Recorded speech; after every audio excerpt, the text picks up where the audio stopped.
नमस्कार दोस्तों, मैं कमलाकर शेनॉय। आज एकदम सेंसिटिव बात मैं आपको बताना चाहता हूँ, जो इस देश के लिए, इस मुंबई के लिए, इस महाराष्ट्र के लिए बहुत ही खतरनाक है। और हमारी फाइनेंशियल स्टेबिलिटी कैसे बर्बाद हो सकती है, और उसके कारण है हमारे एंटी करप्शन ब्यूरो या पुलिस ऑफिसर्स या ईओडब्ल्यू। कल मेरी दोपहर को 12 बजे anti corruption bureau Pochkanwala road, Worli, तीसरा माले पे एडिशनल एसपी गिरडीकर साहब के सामने है, और मेरे पीआईओ है एक 20-25 साल के एक्सपीरियंस के एसीपी। मैं नाम नहीं लेना चाहता हूं क्योंकि मुझे किसी से पर्सनल दुश्मनी नहीं है, मगर आज देश को बचाने के लिए मुझे ये सब करना पड़ता है। मैं फिर से कहता हूं कि ये वीडियो बनाने में मेरे किसी को भी इंसल्ट करना या हर्ट करना या तकलीफ देना ये मेरा नहीं है, मगर हमारे पुलिस के वर्किंग में फर्क होना ही चाहिए, और नहीं होगा तो ये देश बर्बादी की तरफ जा रहा है। और ये हमारा फर्ज है under article 51A of the constitution कि जो कुछ भी गलत हो रहा है उसके खिलाफ आवाज उठाना ये हमारा फर्ज है। अब कल मेरी 6 RTI appeals anti corruption bureau में है। मैं खाली मुद्दे पे ज्यादा डीप नहीं जाऊंगा, आपको खाली हमारे यहाँ के जो 20-25 साल के एक्सपीरियंस के जो एसीबी ऑफिसर्स है वो कैसे कानून की धज्जियां उड़ाते हैं, और इस धज्जिया के वजह से बड़े बड़े करोड़ों रुपए के फ्रॉड कैसे छूट जाते हैं और इस देश को बर्बाद कैसा किया जाता है। अब मैं आपको दिखाता हूं, मैंने 21 तारीख को एक खत लिखा हूं।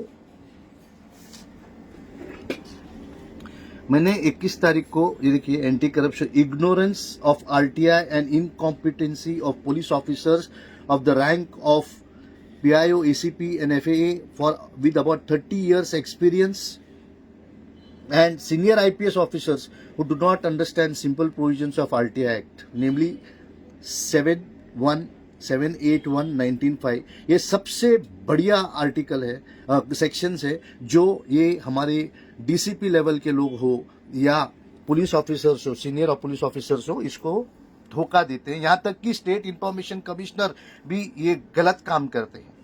अभी ये देखिए, हमारे पुलिस जो एंटी करप्शन में उनको मैंने ये पूछा है, इसमें 154, 156 टू 157 इसके बारे में कोई भी बराबर जानकारी है या नहीं मुझे नहीं पता, मगर जिस हिसाब से वो काम कर रहे हैं ऐसा लगता है कि उनको इसके बारे में कुछ भी पता नहीं है। इनको सुप्रीम कोर्ट के जजमेंट, ललिता कुमारी जजमेंट इनको पता नहीं है। अगर पता होती तो मुझे आज अपील करना नहीं पड़ता। इनके डीजीपी के ऑर्डर के पता नहीं है। ये डीजीपी का सर्कुलर है 26/2/2012 कि police shall give information of inquiry and investigation to the complainant, मगर ये बिनधास्त गलत काम करते हैं।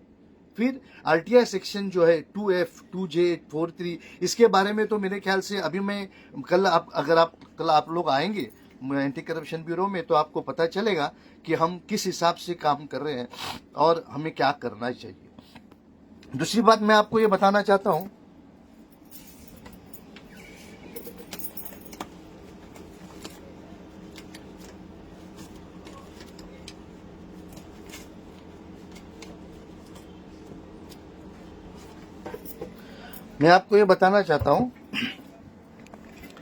कि एंटी करप्शन ब्यूरो जो है ये हमारी सबसे बड़ी एस्टीम एजेंसी है, जिसके भरोसे पे हम 70,000 करोड़, 1,76,000 करोड़, 5,000 करोड़, 10,000 करोड़ के फ्रॉड्स को हम इन्वेस्टिगेशन करने के लिए इनमें से अच्छे लोगों को हम चुनते हैं।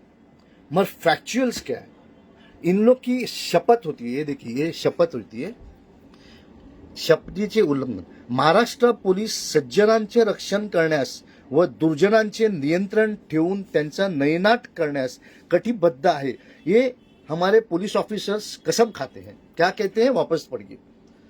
महाराष्ट्र पुलिस सज्जनांचे रक्षण करण्यास आणि दुर्जनावर नियंत्रण ठेवून त्यांचा नैनाट करण्यास कटिबद्ध आहेत व वरील सार्वजनिक अधिकाऱ्यांचे वर्तन हे या शपथेचे थेट विरोधात असून त्यांनी जनतेच्या विश्वासाला धोका दिला आहे. त्यामुळे हे कृत्य कर्तव्याच्या पालनात मोडत नाही तर गंभीर गुन्हेगारी स्वरूपाचे आहेत. ये हमने लिखा है. अब मैं आपको ये बताना चाहता हूं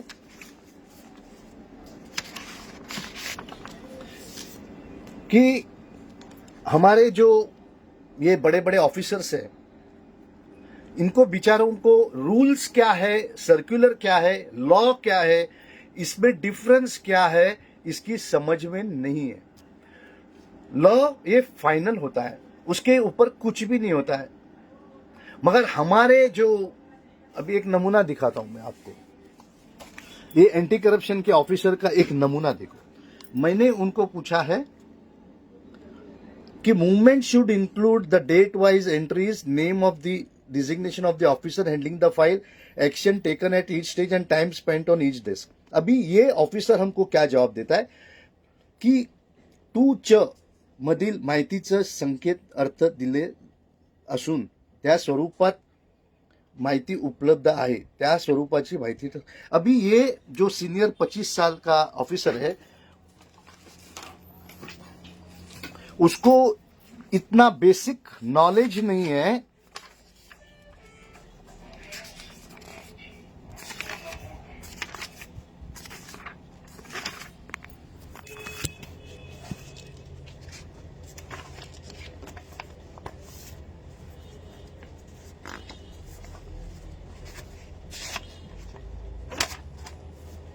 इनको इतना बेसिक नॉलेज नहीं है. देखिए ये सेक्शन 7 है, डिस्पोजल ऑफ रिक्वेस्ट, ये आरटीआई एक्ट है 2005. अब ये कहता है कि 30 डेज में देना चाहिए द रिक्वेस्ट एंड रिजेक्ट. देखिए और reject the request for any reasons specified in section 8 and 9. यानी इनको अगर रिजेक्ट करना है तो ये सेक्शन 8 एंड 9 के तहत ही वो रिजेक्ट कर सकते हैं. मगर ये क्या रीजन में करते हैं, देखिए ये रीजन क्या देते हैं, इंफॉर्मेशन मीन्स एनी मटेरियल वगैरह वगैरह वगैरह. मतलब कोई रेफरेंस ही नहीं है इनको बेसिक समझ में नहीं आता है कि as per section 4 obligations of public authorities, the procedure followed in the decision making process, यानी आपने कैसा डिसीजन लिया ये आपको हमको बताना है. The rules and regulations and instructions and manuals and records held by it and under its control और used by its employees for discharge. मतलब आपने कौन से सेक्शंस लगाए, आपने कैसे किया. Particulars of any arrangements that exist for consultation. और ये सबसे बड़ा है कि provide reasons for its administrative and quasi judicial decisions. ये तो रीजंस देते ही नहीं है. फिर मैं आपको लेके जाता हूं सेक्शन 7 सबसेक्शन 8 पे. When a request has been rejected under subsection 1, the central PIO AG and SPIO as the case may be shall give reasons for rejection. क्या कहते हैं कि ये ओनस जो है वो पीआईओ देगा. और 19(5) क्या कहता है,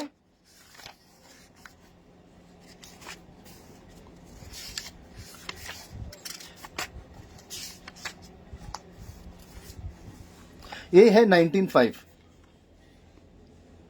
इन appeal proceedings the onus to prove that denial of request was justified shall be on the CPIO. तो ये सब जो है ये किसकी जिम्मेदारी है, ये पीआईओ की जिम्मेदारी है. और आज हमको अपील में ये सब बताना पड़ता है कि कैसे पीआईओ गलत काम कर रहे हैं. और ये एक नमूना है कि हमारे जो आमदार खासदार कॉर्पोरेटर ने अभी आरटीआई एक्ट को रिपील किया है, वो ये सब इन जैसे लोगों को बचाने के लिए किया है. ये आज कानून अपने फेवर में यानी एप्लीकेंट के फेवर में होने के बावजूद ये हमसे ऐसी गद्दारी करते हैं, तो कानून अगर उनके खिलाफ हो, उनके साथ में हो, तो क्या होगा? दूसरी बात, ये जो रूल बनाए हुए हैं आरटीआई के अभी जो 12/6 को, वो इलीगल है, क्योंकि रूल सबऑर्डिनेट होता है। और ये आरटीआई एक्ट जो है, ये आरटीआई एक्ट जो है वो ऊपर का रहता है, और जो रूल होता है वो सबऑर्डिनेट रहता है। और रूल जो है वो आरटीआई एक्ट के हिसाब से होना चाहिए, उसके खिलाफ नहीं होना चाहिए। तो ये रूल गलत होने की वजह से जिसने ये रूल साइन किया है, उसके खिलाफ मरीन ड्राइव पुलिस स्टेशन में हमने कंप्लेंट फाइल की है कि इसके ऊपर फोर्जरी, चीटिंग और बाकी चीज का एफआईआर होना चाहिए। हमने जो है राहुल पांडे जी को, स्टेट इंफॉर्मेशन कमिश्नर, और अन्ना हजारे को भी ये लिखा हुआ है कि इनमें क्या क्या गलत है। ये है चार्ट है, हमने ऐसे चार्ट बनाए हैं कि कैसे ये हर रूल ये कैसे गलत है, ये why rule is illegal and harmful. ये सब हमने नोट्स बना के हमने स्टेट इंफॉर्मेशन कमिश्नर को भी भेजे और अन्ना हजारे जी को भी भेजे। ये देखिए, इतना सभी ये रूल में इतनी गंदगी है, 23 गंदगी है, 23 फॉल्ट्स है, और भी ज्यादा होंगे जो मुझे मैं जानता हूं, उसके हिसाब से मैं बात कर रहा हूं। मेरे से भी जानकार लोग हैं, प्रशांत देशमुख करके हैं, गौरव वोरा करके हैं, और बहुत बहुत लोग हैं जो हमसे ज्यादा जानकार है, वो और भी इसमें लाइट्स डालेंगे। तो मुझे ये आपको बताना है कि हमारी एंटी करप्शन किस तरह से काम कर रही है, उनको बेसिक नॉलेज नहीं है। अभी देखिए, हमने पूछा है कि provide reasons for such abnormal delay. अभी ये कहते हैं कि 2H में आता है। अभी आपको रीजन देना ही है ना, क्यों है करके। हमने इधर पूछा है provide copies of endorsements of senior officers permitting forwarding complaint disclosing cognizable offence. तो कहते हैं मैनुअल के हिसाब से हम कर रहे हैं। अरे हमने तो आपको पूछा है कि हमको कॉपी दे दो, हमने आपको नहीं पूछा है कि आपने क्या किया है। तो इस तरह से एक सादा एक आरटीआई एप्लीकेशन पढ़ना और समझना, 25 साल के जो सर्विस वाले एसीपी एंटी करप्शन में काम करते हैं, उनकी ये हालत है। तो आप सोचिए कि ये हजारों करोड़ की इन्वेस्टिगेशन की क्या धज्जियां उड़ा सकते हैं। तो यही मैं ये बड़े बड़े वरिष्ठ लोगों को ये दिखाना चाहता हूं।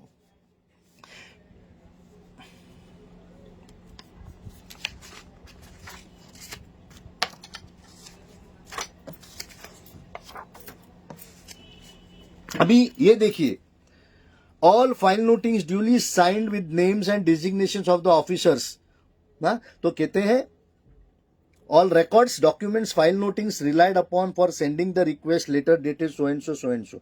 वो कहते हैं कि कार्यालयीन कामकाजाचे अनुषंगाने राखण्यात येण्यासाठी ये 81D के साथ इनको ये जो 25 साल के एक्सपीरियंस के जो एसीपी एंटी करप्शन में काम करते हैं, उनको ये बेसिक नॉलेज नहीं है कि डीजी के सर्कुलर है कि कंप्लेनेंट को हर चीज देना ही चाहिए।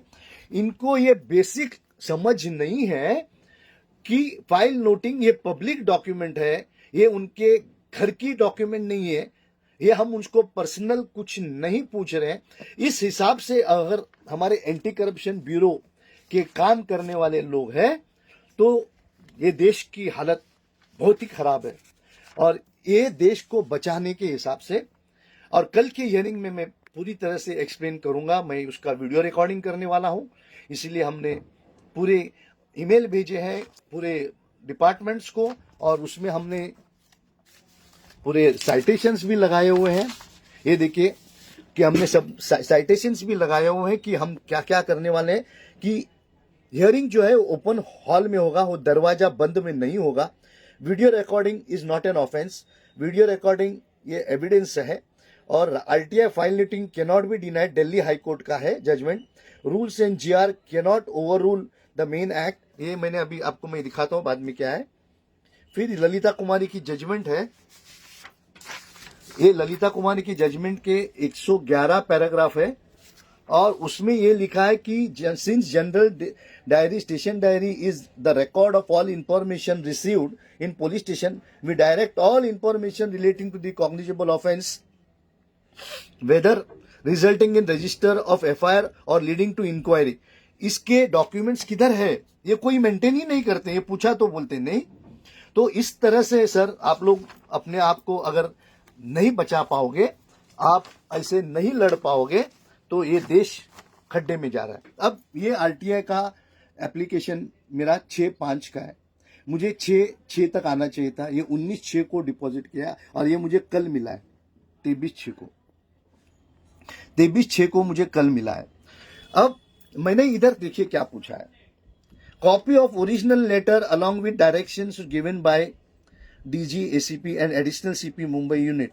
ये क्या लिखते हैं? आज दिनांक 14/4 रोजी आलेला अर्ज लाचलुचपत मुंबई कार्यालयात प्राप्त झाला असून उपरोक्त प्राप्त अर्जावर अर्ज शाखेत एसीबी कार्य पद्धतीने कार्य चालू है।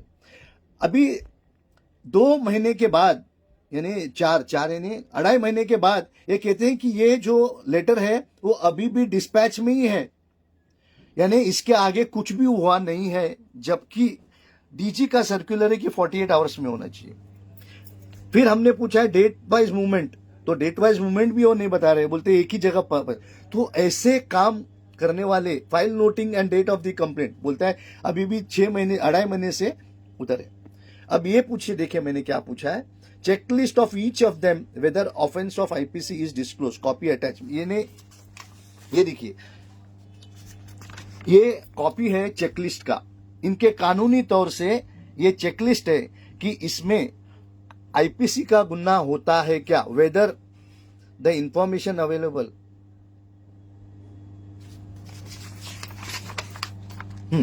Weather any criminal offence under Indian penal code और offence under any such law has been alleged against the public servant, if so please furnish details. अभी ये फॉर्म भी उन लोग नहीं भर दे रहे हैं, ये तो कानूनी तौर से लिखा हुआ है ये फॉर्म, यानी कि मैंने ये ही पूछा है। देखिए फाइल नोटिंग एंड कंप्लेंट ये लिखा है मैंने। चेक लिस्ट, ये अभी जो आपको दिखा है ना, ये check list of each of them whether offence under IPC disclose. ये देखिए, ये उसकी चेक लिस्ट है। ये क्या लिखते हैं देखिए, ये क्या लिखते हैं देखिए। आपको, मुझे तो लगता है कि मैं जाके जान देना चाहिए। ऐसे अगर ऑफिसर्स एंटी करप्शन में है तो ये देश को क्या बचा सकते हैं। भ्रष्टाचार प्रतिबंध 1988 2018 मधील सुधारित 17A च्या पदीय कामे किंवा कर्तव्य करताना लोकसेवकांना केलेले शिफारसी आणि किंवा निर्णयाशी संबंधित असलेल्या अपराधांची चौकशी किंवा पूछताछ अन्वेषण करण्याकरिता सक्षम असलेल्या प्राधिकरणाची मान्यता। ये झूठ है। ये इसमें ये लिखना भूल गया है कि लोक सेवकांनी केलेली शिफारसी किंवा under the discharge of official duty, वो ऑफिशियल ड्यूटी में आना चाहिए। ये वर्ड यहाँ लिखना हो जबरदस्ती भूल गया है और हमको ये दगाबाजी कर रहे हैं। मगर हमने तो पूछा है, चेकलिस्ट पूछा है, तो आप चेकलिस्ट क्यों नहीं बता रहे हो। ये देखिए, station diary disclosing the entry of the complaint, ये हमने क्या पूछा है। ये सुप्रीम कोर्ट का जो जजमेंट है, ललिता कुमारी का जजमेंट है, वो हमने पूछा है। तो ये भी उनको नहीं समझ में आता है। ये इनको समझ में नहीं आता है कि उनको अक्ल नहीं है, क्या ये बेईमान है। ये तो अभी हमको देखना पड़ेगा। मैं आरटीआई एक्ट का आपको दिखाता हूं, सेक्शन 4D। ये सब मैं सेक्शन के साथ और ये डॉक्यूमेंट इसलिए दिखाता हूं कि आप इस देश को बचाने में काम आए। Provisions provide reasons for its administrative and quasi judicial decisions to the affected persons. अभी मैंने इनको पूछा, रीजंस पूछो, बताओ। तो ये हमको क्या जवाब देते, ये आरटीआई में बैठता नहीं। ये कहते हैं आरटीआई में बैठता नहीं। ऐसे अगर अनपढ़ गवार हो, मैं नहीं बोल सकता हूं, मगर इनके पास ग्रेजुएशन की डिग्री होगा तो ये पुलिस ऑफिसर बन सकते हैं। तो मैं कल इनसे इनके ग्रेजुएशन के सर्टिफिकेट पूछने वाला हूं, इनके आरटीआई के ट्रेडी के सर्टिफिकेट पूछने वाला हूं, क्योंकि वहां बैठने के लिए ये 2 चीज कॉम्पिटेंसी होना बहुत जरूरी है। और ये कॉम्पिटेंसी अगर नहीं है या इतनी अकल नहीं है तो इनको घर पे बैठना चाहिए। इनको नौकरी पे बैठ के हमारा पैसे से पगार लेके देश को बर्बाद करके वहां नौकरी नहीं कर सकते हैं। तो दोस्तों, मुझे जो भी जानकारी है मैंने आपको थोड़ी बहुत बताई है। फिर ये भी दिखाता हूं, कुछ साइटेशंस दिखाता हूं। इसके आप स्क्रीनशॉट भी लीजिए, मैं काफी टाइम इसको रखता हूं ताकि आप स्क्रीनशॉट ले सकते हो। ये है साइटेशन है कि कोई भी सर्कुलर जीआर ये लॉ के खिलाफ नहीं हो सकता है। ये आपकी इसके प्रिंट आउट आप निकाल सकते हैं। मैं इसको ऐसे इसलिए रखता हूं कि आप इसका स्क्रीनशॉट निकाल के आप उसको पढ़ सकते हैं और अपने लिए वापर सकते हैं।